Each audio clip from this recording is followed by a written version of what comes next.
मसीह बनने के लिए नहीं बुलाया हमें। याद रखिए, मसीह बनना एक अलग चीज है। यीशु मसीह हमें बुलाया है कि हम उस पिता की संतान बने, उस पिता की आज्ञाओं पर चले। जो पिता कहता है हमें कैसा चलना चाहिए, कैसा नहीं चलना चाहिए, उसकी जो आज्ञाएं हैं हमारे जीवन के लिए, उस पर चलना ही सच्चा मसीहत है और यही जीवित मसीह की पहचान है। उसने कहा प्रेम करो, हम प्रेम करेंगे। उसने कहा शत्रु से प्रेम करो, हम शत्रु से प्रेम करेंगे। उसने कहा सताने वालों की प्रार्थना करो, हम प्रार्थना करेंगे। उसने कहा तुम श्राप मत दो वरन आशीष ही दो, आशीष ही हम आशीष देंगे। हालेलुया, क्योंकि हम आशीषों की संतान है, हम आशीष देने वाले परमेश्वर की संतान है। उसने कहा है तुम क्षमा करो, हम क्षमा करो, गले लगाएंगे। जब हम नहीं करते हैं तो हम झूठा मसीह, हम नामधारी मसीह है। हम समाज की नजर में तो मसीह हो सकते हैं, परिवार की नजर में मसीह हो सकते हैं, अपने रिश्तेदार की नजर में मसीह होते हैं, लेकिन यीशु कहेगा मैं तुझे नहीं जानता। मैं तुझे कौन है?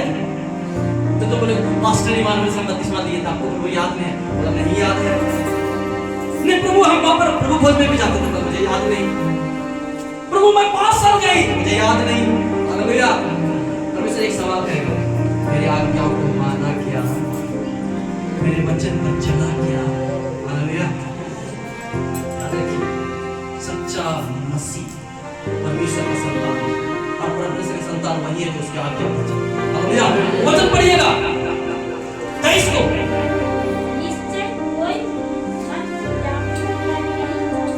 हालेलुया। हम और आप सब लोग सुनिए, कान खोल के। हेलो, सबका कान खुला है ना? सुना दे रहा? और तेज करे बोलो, नहीं ना? याकूब पर क्या लिखा है? गौर से सुनिएगा। निश्चय कोई मंत्र याकूब पर नहीं चल सकता। हालेलुया।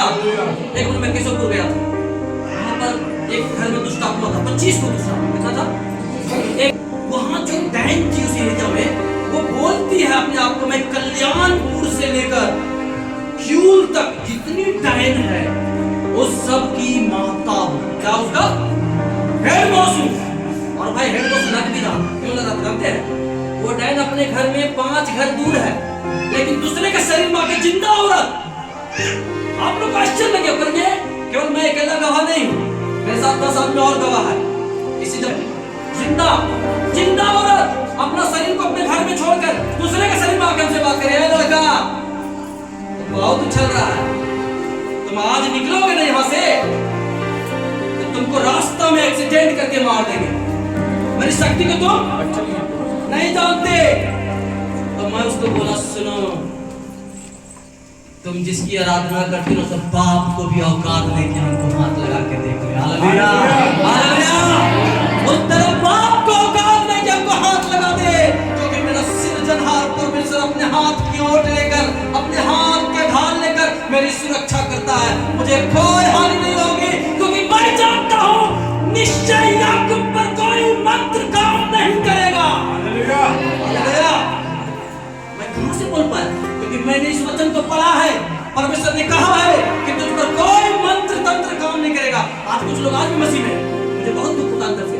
अपने बच्चों को कहीं लेके निकलेंगे, अरे रुको रुको रुको, तीर काट लोगे मैंने कर लिया, अरे काजल तो लगे मैंने कर लिए, अरे चिपटा तो फेंक मैंने कर लिए, अरे हाथ तो उंगलियां कट मैंने कर लिए। अरे क्या है यार ये सब, क्या है ये?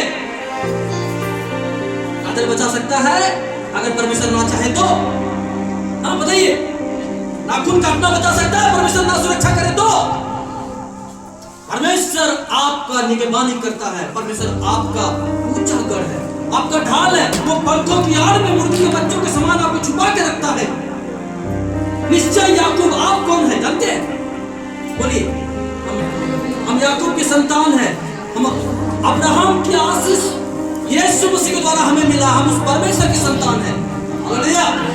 हम लोगों पर कोई तंत्र मंत्र, कोई डायन को बोलना ठीक है तुम अपना तंत्र मंत्र चलाओ, हम सिर्फ घुटना टेकेंगे, हम सिर्फ घुटना टेकेंगे। एक